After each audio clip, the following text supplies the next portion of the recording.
Hey everyone, I'm extra excited today. If you follow this channel, you probably know me from my live streaming and video production tricks and techniques. And the one that you've had the most questions about is how I make it look like my remote participants, my remote guests, are sitting next to me on screen. And today I'm going to show you exactly how I do that. A perfect example of what I'm talking about is the Let's Do Video live stream. Every other Friday, I do a live stream on YouTube and LinkedIn with my co-host Tim Banting. I'm in Florida, and Tim is in the United Kingdom.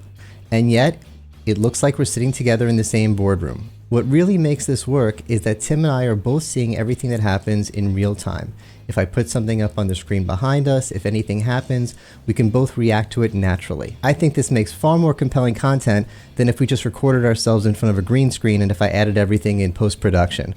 We're reacting naturally because we're actually seeing everything. And of course, the boardroom is just an example. You can bring your remote guests into any location you can imagine. You can really have a lot of fun with this. I'm using Zoom and OBS to achieve this effect.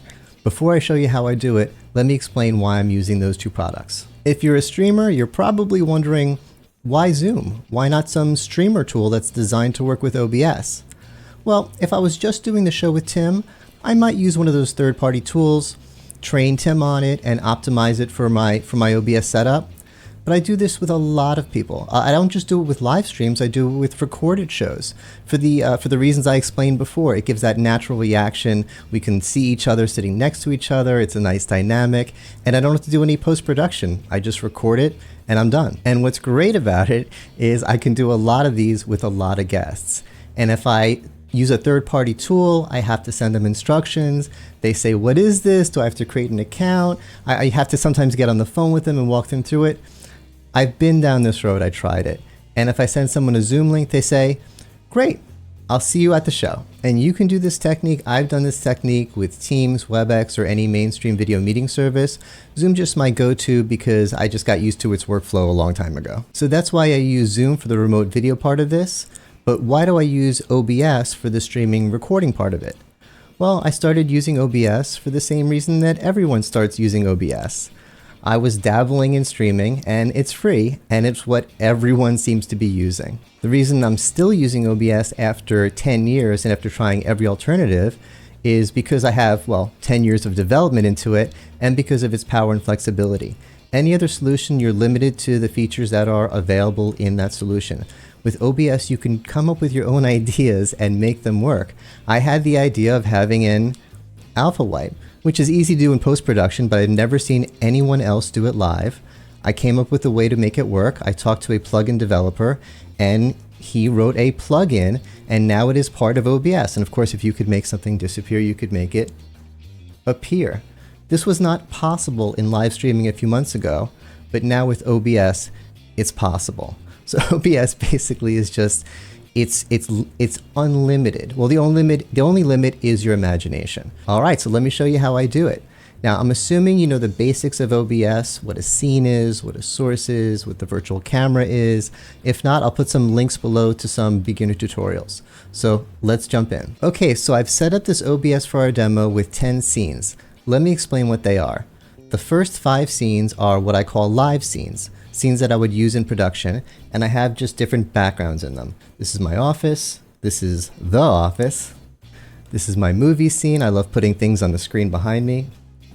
Of course, the boardroom scene, and my library.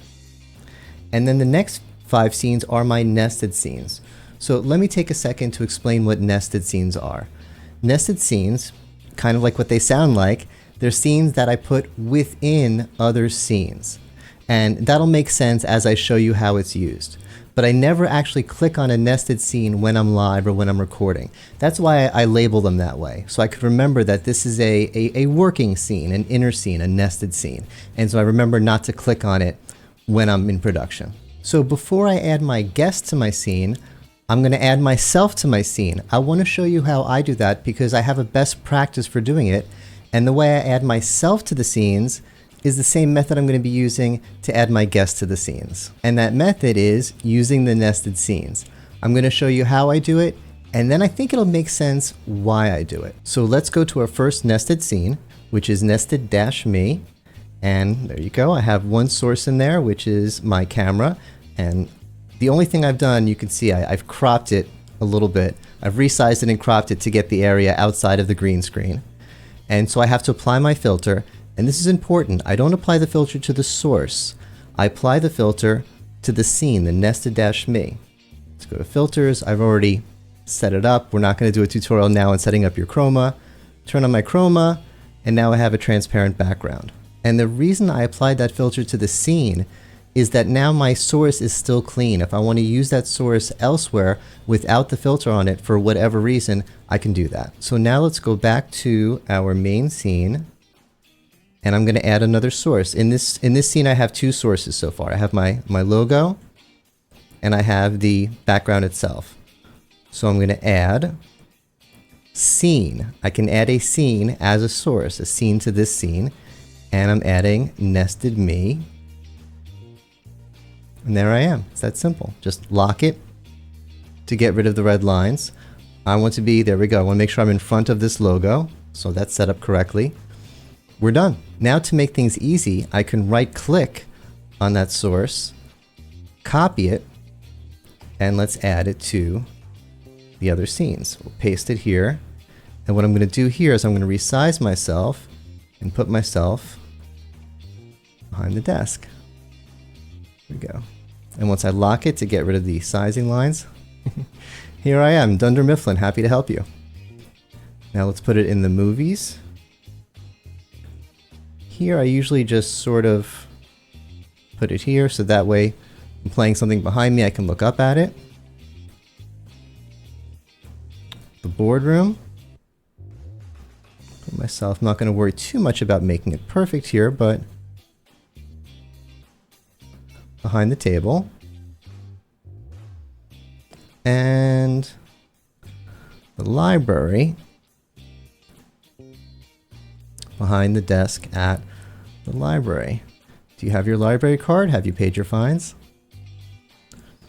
Now a quick trick, while we're here, you see the boardroom. What if I want to do a zoomed in version of the boardroom? You see, usually if I watch my stream, we're zoomed in a little bit more of this. I can recreate the whole scene and place everything again, or I could do a nested scene within a nested scene. I'm going to make a new scene, add scene. I'm going to call this zoomed boardroom. And then I'm going to add a source, and that source is going to be my regular boardroom scene, which I'm then going to just resize. Right, you get the idea. And of course I could do the same thing with the library. Okay, so now we basically repeat the process for our guests. I have nested scenes for guest 1 and 2. Let's go to nested guest 1. And of course there's nothing in it. We're going to add our source, and this time we're not going to add a webcam. We don't have a webcam on our guest. We're going to add display capture. I have Zoom running on my second monitor. So I'm just going to call this monitor 2. That's what it is. And I'll select my second monitor where I have my simulated Zoom meeting with my cousins, Tan Hat David and Black Hat David. And just like any other source, I can manipulate this, move it around. Let me show you what this looks like from my end. Let me take a quick video here. And you could see that on my main monitor, I have OBS. Let me back up a little bit. And on the monitor to my right, I have the simulated Zoom meeting. This is what it looks like from my perspective when I'm live streaming, when I'm recording, when I'm doing any of my shows. This is what Zoom looks like on my right monitor and OBS on my main monitor. Now in Zoom, make sure you use the pinning function to lock these participants in place. You don't want them moving around when people start talking. Also, the more participants you have, the smaller each box is. So this doesn't work that well with a lot of participants because when you have a lot of small boxes, each one doesn't have that much resolution. You want each person to be as big as possible. So since this scene is guest 1, let's crop using our crop function, holding down Alt and moving the bars here to crop our first participant, Tan Hat Cousin David. Make him full screen, and I basically frame him the way I frame myself. You might need to give your guests a little direction on this. Some guests sit really close to the camera, and then you only have a head to work with. You need a little bit of torso so they look good in the different scenes. So now let's lock him down, and let's get rid of his background. There's a few different ways to get rid of the background. Worst case scenario, you can ask someone to put a green screen behind them and do the chroma. But if you have an NVIDIA card, there's a filter, and again, I'm putting the filter on the scene, not the source. This is a default filter in OBS. You don't have to add any plugin. NVIDIA background removal, and basically it just works. So now I have my guest one, and there are plugins for if you don't have an NVIDIA card. There are other solutions out there. So now let's go back to my main scene. Here's the real me, not my cousin, and let's move myself over and actually make myself a little smaller. I don't want to be sitting on top of my cousin here, and let's invite him to the party. So add a source, add, scene, guest one. There he is, and let's kind of shrink him down and make him the same size as me. And there we have it. He could be anywhere in the world, and he's sitting next to me. If I click start streaming, start recording, we'd be doing our show. So let's add him to a few more scenes. Let's go to, let's first, hold on, let's copy, because that makes it easier. And let's paste him here in the office with me. And again, I'm not going to play too much, but you have to get the sizing right. This is not too bad. Let's add him to the movies.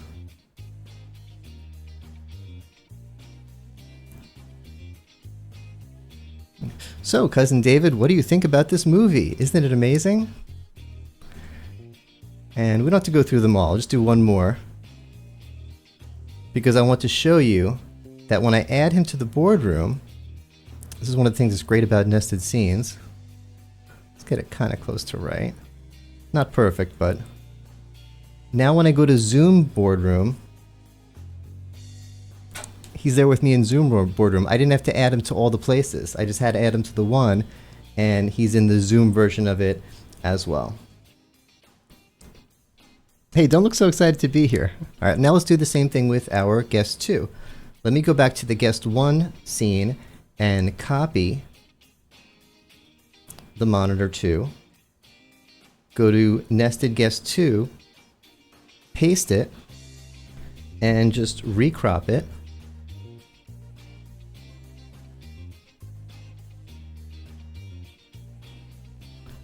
So that we have my other cousin David. All right, doesn't have to be perfect. There we go. And again, we add our filter. And by the way, to make it quicker, you can copy filters. So I'll go to nested guest 1, copy this, go to nested guest 2, filters, paste filter. Does a really great job. And now we can go to, let's just go to movies, make it easy. Just as we added nested guest 1, we add scene, nested guest 2. Get him sized down. Let's put him, we could cuddle up, we could be close, we're cousins. Boy, these guys look so excited to be here with me. And now we have multiple guests, and you get the idea. I'm not going to go through it all, but we can add them to any scene. Before we go, just a couple more fun, quick tricks. Let's go to these 2 last nested scenes. Nested car. I just have a little graphic of a car. And let's add, who do we want to add? Let's add the real me. So nested me. And I'll shrink it down. Shrink me down. And I'll put myself, I'll move the source behind the car. All right, the illusion isn't perfect. But that's part of the charm, is that it kind of looks a little off. And now I'm going to put a filter, again, on the scene, not the source. A scroll filter, which is another default OBS filter, not a plugin, which will move me and the car across the bottom of this scene. Let's go to the nested dragon, And let's add cousin 2. Okay. And again, this is not a perfect illusion. I think we need a little bit more torso. He might be a little weird looking, but let's put him behind everything. And by the way, the dragon can breathe fire if we want him to. Okay, and again, we're using a scroll filter to make him move as well. So now let's go back to, where should we go? Let's go to our main scene. Let's get rid of our guest. Move him back to the middle. And we can add nested scene, nested dragon. Let's put him behind me. It's a little weird. Move the source down so it's behind me. And add scene nested car. There we go. I'm in the car waving. And I'll keep that in front of me. It looks good in front of me. So you could see what I'm doing here. I can take myself or my guests from anywhere around the world live and do anything with them. This is why I get excited about the potential of live streaming. I can do this on Zoom, I can do this on Teams, I can do this on YouTube, I can do this on LinkedIn. It doesn't have to be post-production to be fun, and live streaming doesn't have to be the old typical webinar. One last thing I really have to show you. Some of you may have already figured out, if someone's connection drops in Zoom, everyone else gets resized and moved around in Zoom, and that'll kind of mess up everything we set up. We need a backup plan. Hey, if it happens when we're recording, we just wait till they come back and continue. But if it happened live, well, I wouldn't want that to go out to my audience. So what I do is, and by the way, it's never actually happened, but just in case, I have a backup plan. So let's go to our movie scene. I have a scene set up just in case that happens. And I have a hot button set up on my Stream Deck to turn off the sources that have the guests showing, just in case they're getting resized and look weird. And I add to this source my display capture, my Zoom meeting without the filters. And by the way, this is one of the reasons I never put the background removal filter on the source. I put it on the scenes, because now we still have this clean source to work with. Put it somewhere logical, like my movie screen. Move it behind me so it's not cutting off my head. And then I just explain to my audience. I say, hey everyone, sorry, our guests were sitting next to us a second ago. They can't right now because they're having some technical difficulties, but we have them live here thanks to Zoom. So guests, sorry about that. Let's continue with our discussion. As they say, the show must go on. I really hope that was helpful. Please let me know if you have any questions in the comments. And I want to see you all doing this kind of stuff. Please, please, if you start using this technique, send me links to your live streams, send me links to your videos. I want to see you and your guests in the spaces that you create. Thanks so much for watching, and please like and subscribe. Take care.